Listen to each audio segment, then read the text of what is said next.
Hi, ladies. Today is Thursday, June 27th, 2019, and I am 36 weeks and 5 days pregnant. So, just wanted to follow up on the video that I posted yesterday. First, I wanted to give you more of an in-depth view at my belly band. Sorry, it's kind of velcroing to each other. So, this is what it looks like. It's just, so this part, as you can see, is like extra padded. This part in the front, this part goes in the front, and then it just wraps around and velcros, keeps velcros in the back. So that's it. It's nothing flashy or special. I just wanted to show it to you so you get more of an idea, because I was wearing it yesterday. When I told you about it, I was wearing it today. I wore it a lot today.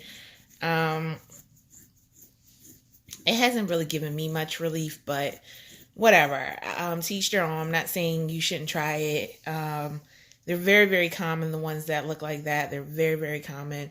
There's so many other types. I won't be using it for long, so I figure, I get what I get. So just to update you, I had 2 appointments since we last spoke, and I went to the OB. She confirmed that she is going to induce at 38 weeks. So that would take me to roughly next Saturday, being July 6th. That is when I become 38 weeks. That is around the time that she wants to induce. So it's super, super close. And terrifying. So she didn't give me the exact day yet. I don't know why they can't do that as of now, but she told me she had to check and she would get back to me. She also told me that she probably will not be the doctor to deliver because it is around the holiday time, and she's on call July 3rd, but after that she will be on vacation. She'll be out, so she won't be on call again for, I think, over a week or something. So I think she wants me to be induced in the in-between time. So that's that.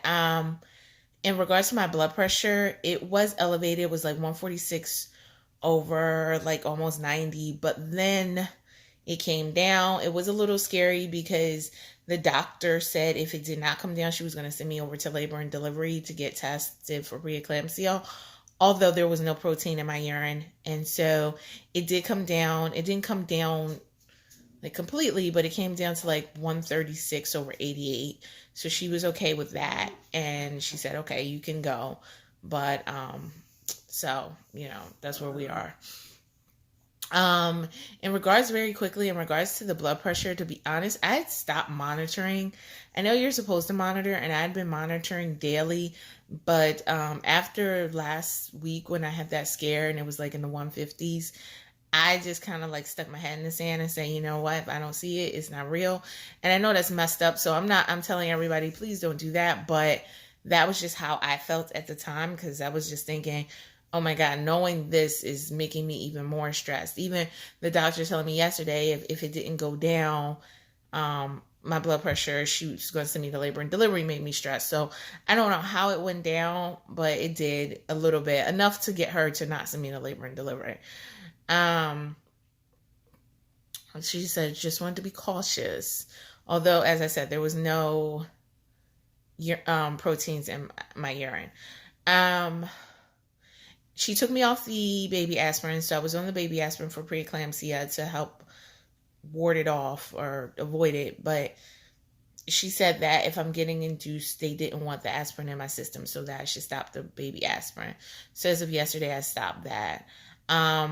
My weight was interesting because in total I have gained 21 pounds. So, I'm okay with that. Like, I had originally said 15. I went a few pounds over that, but 21 pounds. And I'm still kind of working out, and be honest, I'm not doing what I used to do given the pelvic pain. The pelvic pain has been quite intense, so I'm not really able to do what I want to do, but I am doing some things. I did ask the doctor about the pelvic pain, to which she said My particular pelvic pain was caused by the baby pushing down on certain nerves and blood vessels in the pelvic area. There are various reasons for pelvic pain that can be caused from round ligaments when the stretching. It can be caused from relaxing, making your joints, ligaments, whatever, looser. And so those all can cause pelvic pain, but mine was caused from the baby pushing down, which also happens as the baby drops. Although my understanding is my baby has not yet dropped, so I can only imagine what the pain would feel like if the baby does drop. Because right now, sometimes it's excruciating to get up and to try to walk, and this just came on to me very suddenly. But again, I don't have too much longer, so I'm doing my best to deal with it. The doctor did warn me that if you're having a larger baby, because my baby was measuring in the 90th percentile at my last growth scan, she said that they may have to do a C-section. They may not. You can have a larger baby vaginally, but that I could be, just keep in mind that a larger baby may require a C-section, because larger babies sometimes have a harder time navigating the birth canal. But with that said, today I had a growth scan, and the baby was not measuring larger, like 90th percentile larger. So just to back up, on May 1st, the baby was measuring in at 3 pounds, which put it in the 72nd percentile. On May 29th, roughly 4 weeks later, the baby was measuring at 5.5 pounds, which put the baby in the 90th percentile.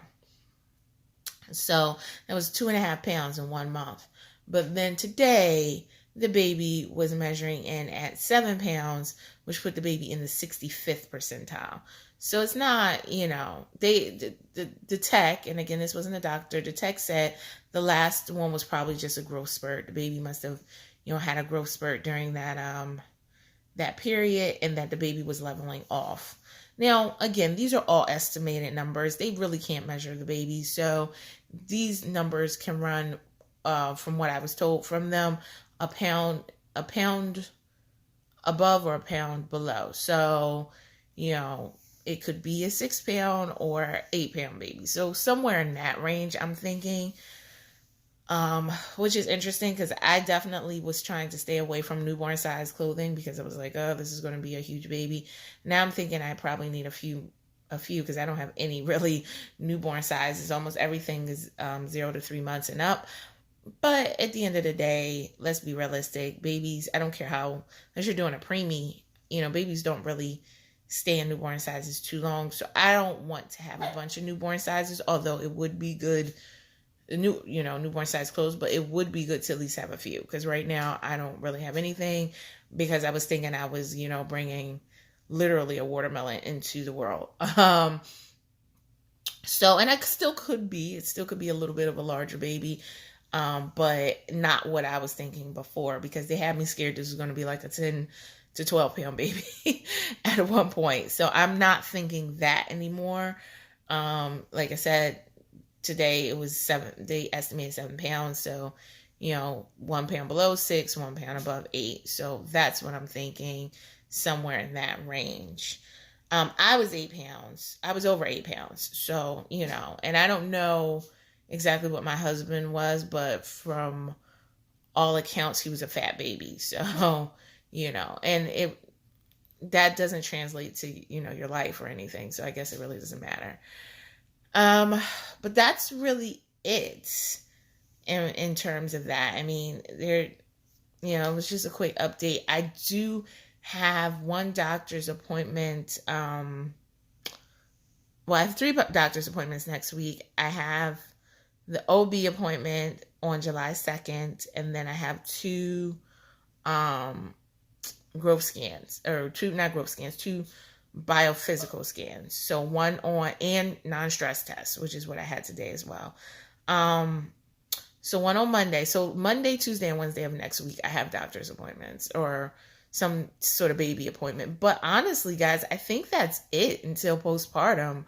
I mean, other than this little thing called having a baby, I think that's it until after that, because my doctor told me that, my next week appointment was my last appointment with her. And I assume until postpartum. And then, ultrasounds, of course, no baby, no ultrasounds. So that's all done. So it would just be delivery and then whatever comes afterwards. So scary, scary, scary stuff. But I just wanted to give you an update on where I am with that. I don't even know where I am with that. Like, I don't know what you could do to mentally and emotionally prepare. Yeah, I don't know. I mean, you just got to do it if you're going to do it. And then, it's so much unknown for someone like me who's a first-time mom. So much unknown. What do? You can't really emotionally prepare for something you have no idea, You can't mentally prepare. You just know it's going to be different. And change, most people are terrified of change. That's just human nature. You just know it's going to be different. So, welcome to the new normal, I guess. So I just wanted to give you guys that update, and I will continue to update you. Not too many more doctor's appointments left, but a whole lot of other stuff to come, I guess, with the baby or what have you. But I will talk to y'all soon. And, if you have questions in regards to anything, feel free. And thank you for, taking this whole journey with me from IVF, trying to conceive till now. I mean, it's not over, but I just, thank you. It's been crazy fast, and it progressed a lot quicker than I thought it would. But, there's definitely been people who've been with me this entire time. So thank you. I do appreciate it. I will talk to y'all soon and, next week and let you know what's going on. All right. Bye.